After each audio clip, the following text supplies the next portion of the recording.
નમસ્કાર, CB24 news સાથે હું રેશમા આપનું સ્વાગત કરું છું. Gandhinagar cyber centre of excellence દ્વારા રાજ્યમાં ચાલી રહેલા મ્યુલ હન્ટના 5 મોટા ગુનાનો પર્દાફાશ કરવામાં આવ્યો છે. એક કે બે નહીં, પણ વડોદરા, ભાવનગર, સુરત અને પાટણ એમ 4 મોટા શહેરોમાં ફેલાયેલા છેતરપિંડીના નેટવર્કનો ભેદ ઉકેલાયો છે. જે ઓપરેશન મ્યુલ હન્ટ 2.0 ચાલી રહ્યું છે તે અંતર્ગત સાયબર સેન્ટર ઓફ એક્સિલન્સની અલગ અલગ ટીમો દ્વારા કુલ 5 ગુનાઓમાં 19 જેટલા આરોપીઓની ધરપકડ કરવામાં આવેલી છે.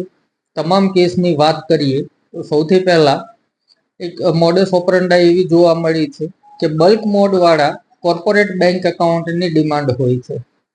એના માટે એક ગેંગના લોકો ભેગા થવાના હતા, જે અંગેની બાતમી વાયરલેસ પીઆઈ કેતુલ મોદીને મળતા જેના ઉપર અસરકારક કામગીરી કરતા ગાંધીનગર ઝોનની ટીમ દ્વારા 6 ઈસમોને પકડી પાડવામાં આવેલ છે.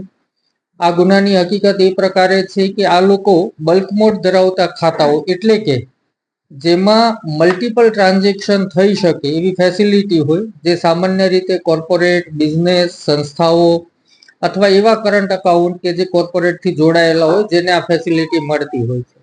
આવા ખાતાઓ આ ગેંગો એકત્ર કરતી હોય છે અને એ ખાતાઓને ઓનલાઈન ટ્રાન્ઝેક્શન કરી અને ચેક કરતા હોય છે કે બલ્ક મોડમાં પૈસા ટ્રાન્સફર થાય છે કે કેમ. એક વખત એ ચેક થઈ ગયા બાદ એ ખાતાઓને સોંપવામાં આવતા હોય છે અને એ ખાતા ધારકના ફોનમાં એપીકેના માધ્યમથી એક મોબાઈલ એપ્લિકેશન ડાઉનલોડ કરાવે છે, જેથી વારંવાર ખાતા ધારક પાસે ઓટીપી ન માંગવો પડે.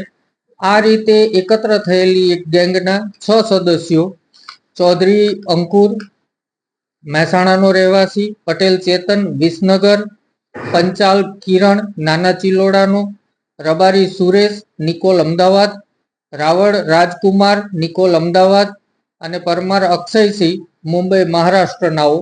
આમ 6 ઈસમોની ધરપકડ કરવામાં આવેલી છે, જેમાં 3 ઈસમો ખાતા આપવા માટે આવેલા હતા. 2 ઈસમો જે છે એ ખાતાનું ઓનલાઈન ચેકિંગ અને એપીકે ડાઉનલોડ કરાવવાની કાર્યવાહી કરતા હતા અને પરમાર અક્ષયસિંહ જે મુખ્ય ભૂમિકામાં છે, જે આગળ સિન્ડિકેટ સુધી આ ખાતાઓ આઈડી પાસવર્ડ સાથે પહોંચાડતા હતા.